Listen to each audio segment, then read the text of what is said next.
محترم احمد بھائی ماشاءاللہ فلوریڈا USA سے آپ نے یاد فرمایا، السلام علیکم، ہم آپ کے ممنون ہیں کہ آپ نے ہماری ویب سائٹ اہلسنت.net پر یاد فرمایا۔ آپ کے 2 سوال ہمیں موصول ہوئے۔ پہلی بات تو آپ نے پوچھی کہ کیا بکرے کی اوجھڑی اور گردے کھانا جائز ہے؟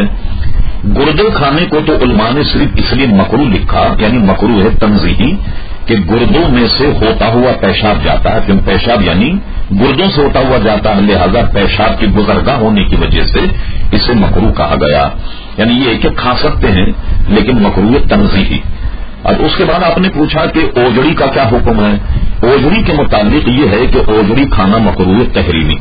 اس کی مثال بالکل یوں سمجھیے آپ کہ بکری کی اوجڑی میں جو غلاظت ہوتی ہے، ظاہر کو اس غلاظت کو نکال کر اور اس کے اوپر کا جو کور جسے اوجڑی کہتے ہیں دھو کر کے اس کو کھایا جاتا ہے۔ اس کی مثال آپ یوں سمجھیے کہ ہمارے امام اعظم ابو حنیفہ رضی اللہ عنہ ہمارے دین میں انسان سے جو غلاظت نکلتی ہے فضلہ پاخانہ، اس کے پاخانے اور فضلے اور جانور کے یعنی گائے بکری یا بکرا اس کے فضلے میں شرم جو ہے کوئی فرق نہیں۔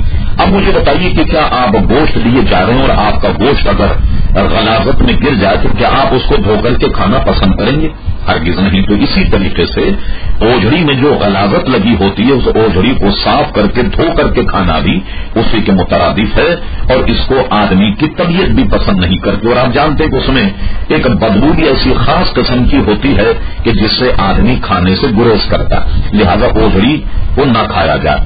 دوسرا سوال آپ نے یہ پوچھا کہ امریکہ میں ایک کتاب چھپی جس میں لکھا ہے کہ شیخ عبد القادر جیلانی رحمت اللہ تعالی کے انتقال کے بعد اس وقت کے بغداد کے گورنر نے ان کی میت کو قبر سے نکال کر کے جلا دیا اور اس کی رات دریائے دجلہ میں بہا دی۔ کیا یہ درست ہے؟ یہ بالکل درست نہیں۔ یقیناً کسی کمبخت اور حاسد نے ایسی کتاب لکھی۔ حضور غوث اعظم رضی اللہ عنہ کا جب وصال ہوا، عام ایک شیخ اور ایک بہت بڑے آدمی کی طریقے سے جیسے کسی بہت بزرگ کا انتقال ہو، انہیں غسل دیا گیا، سنت کے مطابق کفن پہنایا گیا، ان کی نماز جنازہ پڑھی گئی اور ان کو ان کی قبر میں دفن کیا گیا۔ آج آپ ملاحظہ فرمائیے کہ یہ واقعہ ظاہر ہے کہ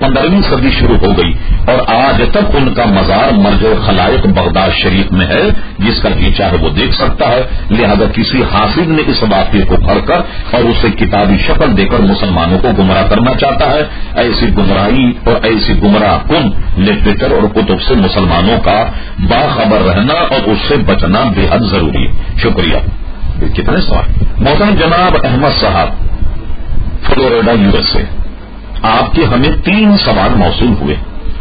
پہلا سوال آپ نے یہ کیا کہ آپ نے یعنی مجھ پر آپ نے یہ ارشاد فرمایا کہ آپ نے حاجی امداد اللہ مہاجر مکی کو رحمت اللہ علیہ کہا، کیا وہ سنی تھے؟ ہاں دیکھیے، حاجی امداد اللہ مہاجر مکی یقیناً سنی صحیح العقیدہ تھے۔ ان کی گلزار معرفت جو نعتوں کا مجموعہ ہے، آپ ان کا مطالعہ کیجیے تو ان کے نعتیہ دیوان میں یا رسول اللہ کو ردیف اور قافیہ بنا کر انہوں نے کئی اشعار کہے، جبکہ وہابی یا رسول اللہ کہنے کو نہ جائز سمجھتے ہیں اور نہ کہتے۔ دوسرا حوالہ یہ ہے کہ حاجی امداد اللہ مہاجر مکی کی کتاب ہے جس کا نام فیصلہ ہفت مسئلہ۔ فیصلہ ہفت مسئلے کو آپ پڑھیے، یعنی یہ کہ 7 مسئلوں میں جو علماء اہل سنت اور وہابیوں کا اختلاف ہے، حاجی امداد اللہ مہاجر مکی نے ان مسئلوں کا فیصلہ دیا۔ جس کتاب میں یعنی فیصلہ ہفت مسئلے میں حاجی امداد اللہ مہاجر مکی نے میلاد شریف کو جائز قرار دیا، آراس کے منعقد کرنے کو جائز قرار دیا۔ وہابی حضرات آپ جانتے ہیں کہ یا عبد القادر جیلانی کہنے کو منع کرتے ہیں۔ حضرت حاجی امداد اللہ صاحب نے اپنی اس کتاب میں یہ تک لکھ دیا یا عبد القادر جیلانی شیئا للہ کہنا جائز ہے۔ اسی کتاب فیصلہ ہفت مسئلہ کے آخری صفحے پر حاجی امداد اللہ مہاجر مکی نے جو شجرہ لکھا، اس شجرے میں حضرت علی کو لکھا، حضرت علی کو مشکل کشا کا لفظ سے انہوں نے تعبیر فرمایا۔ لہذا آراس کا منعقد کرنا، محفل میلاد کا کرنا، کھڑے ہو کر صلاۃ و سلام پڑھنا، ان سب کو حاجی امداد مہاجر مکی نے روا رکھا، اس کو جائز رکھا، جبکہ علماء دیوبند یہ سارے کام نہیں کرتے۔ حیرت کی بات تو یہ ہے کہ ان کے ملفوظات کی کتاب ہے جس کا نام شمائل امدادیہ ہے، اور خود وہابیوں نے انہیں جمع کیا۔ حاجی امداد اللہ مہاجر مکی کے ملفوظات پڑھنے سے یہ پتا لگتا ہے کہ وہ سنی صحیح العقیدہ تھے۔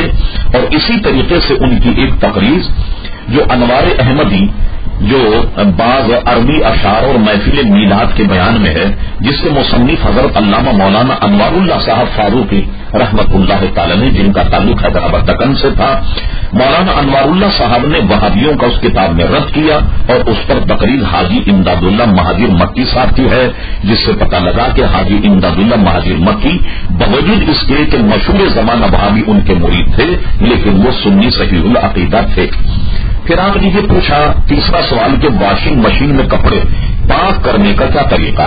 تو دیکھیے کپڑوں کی دو قسمیں ہوتی ہیں پاک کرنے کی، ایک تو یہ کہ کپڑا میلا کچیلا ہو اور اس میں سے گرد و غبار دور کرنے کے لیے اسے دھویا جاتا ہے، تو ظاہر ہے کہ ایسے کپڑے اگر مشین میں دھو لیے جائیں عام طریقے سے تو وہ کپڑے صاف ہو جائیں گے اور دھل جائیں گے۔